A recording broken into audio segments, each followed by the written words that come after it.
During the 5 consecutive days of the May Day holiday in the mainland, many popular tourist cities and attractions have seen a continuous influx of people.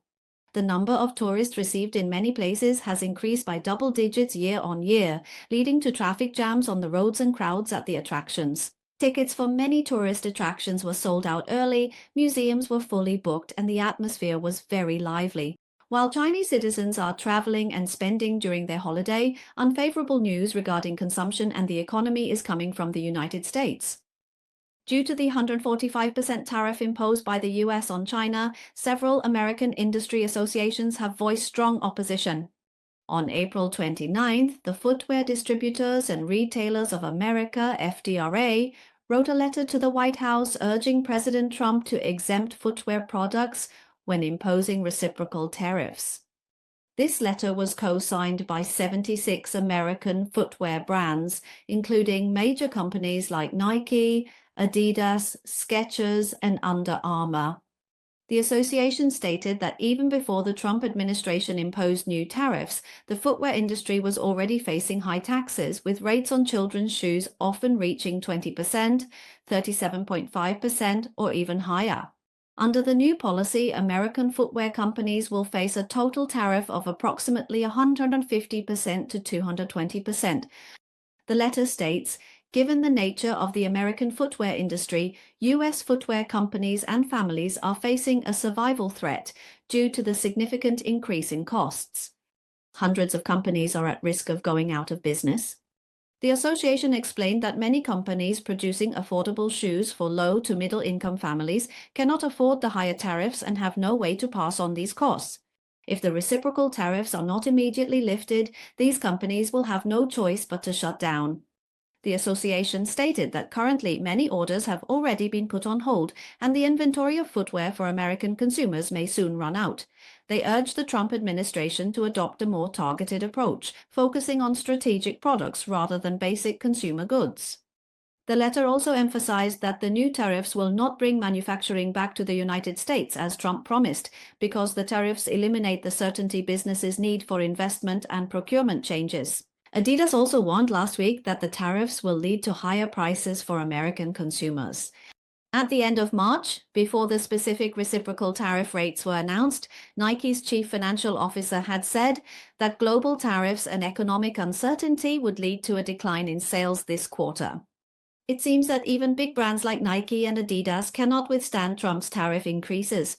The reason is simple. They are beneficiaries of the globalization driven by the United States, distributing production lines to different regions to maximize profits. These big brand companies have fully reaped the benefits of globalization.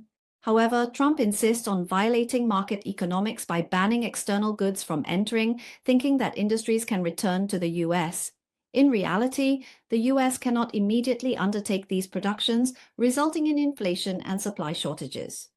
For ordinary people, they can still endure not buying new models of slippers. Let these big companies bear the consequences of declining business themselves. But a more severe challenge is that American stores will soon be empty. This might be why Trump is particularly anxious to start negotiations with China as soon as possible. CNN reported on May 1st that as the effective date of Trump's announcement in early April to impose a 145% tariff on Chinese goods approaches, the last batch of Chinese ships exempt from high tariffs is heading towards US ports.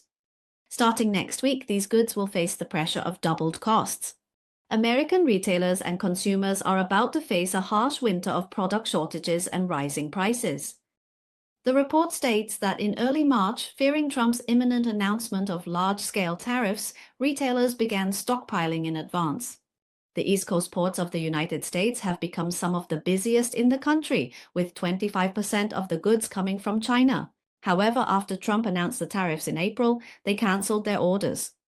Companies operating container ships also suspended flights coming from China. According to data from global freight forwarding company Flexport, shipments from China to the United States decreased by about 60% in April. Nearly half of the business at the Port of Los Angeles, the largest and busiest container port in the United States, comes from China.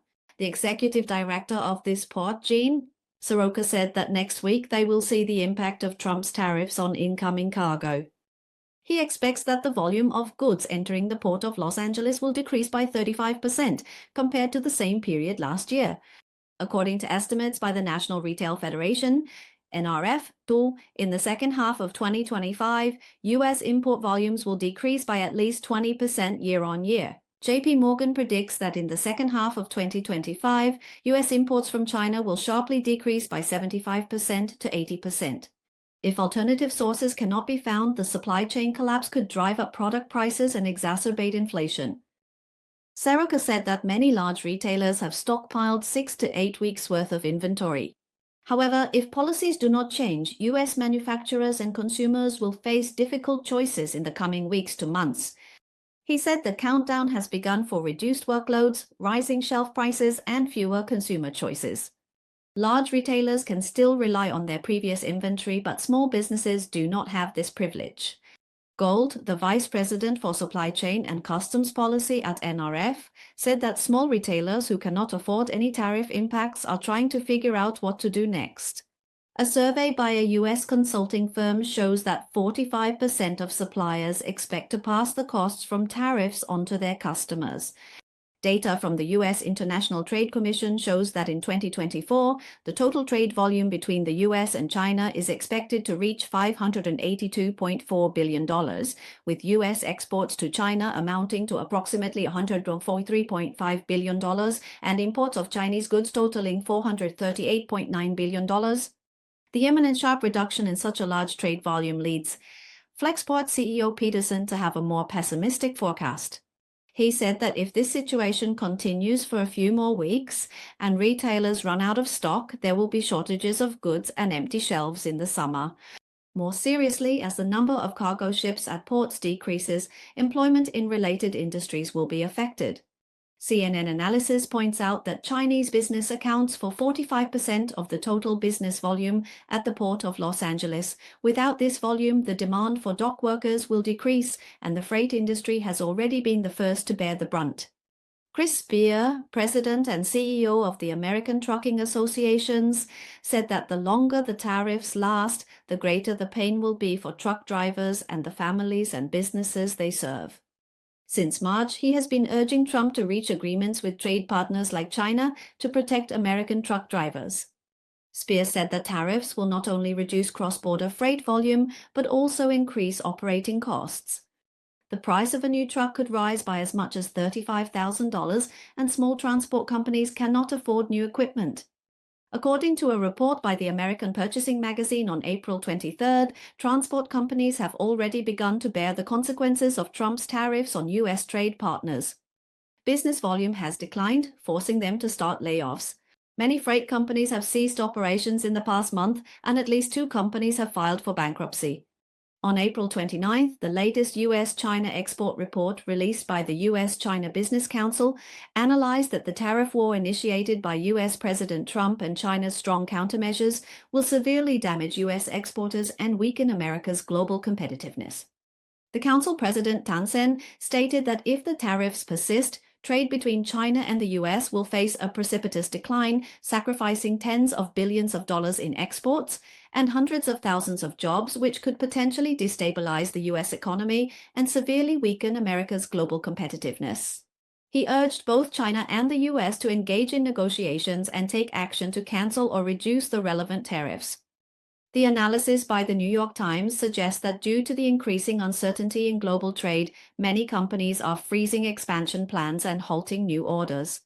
Data shows that new orders from manufacturers have significantly decreased this year, while companies have cut back on capital expenditure plans. Some large companies have already stopped releasing sales and profit metrics. It is currently unclear whether the supply chain crisis can be resolved quickly, but during the pandemic, the impact of supply chain disruptions on the economy has lasted much longer than most forecasters expected. Some trade experts believe that if the White House quickly adjusts its policies and significantly reduces tariffs on China, the U.S. economy and consumers might suffer less. However, for some financially struggling companies, even if the Trump administration reduces tariffs on China, they have already been forced to shut down. The conclusion is that Americans can only pay the price for the politicians they have elected.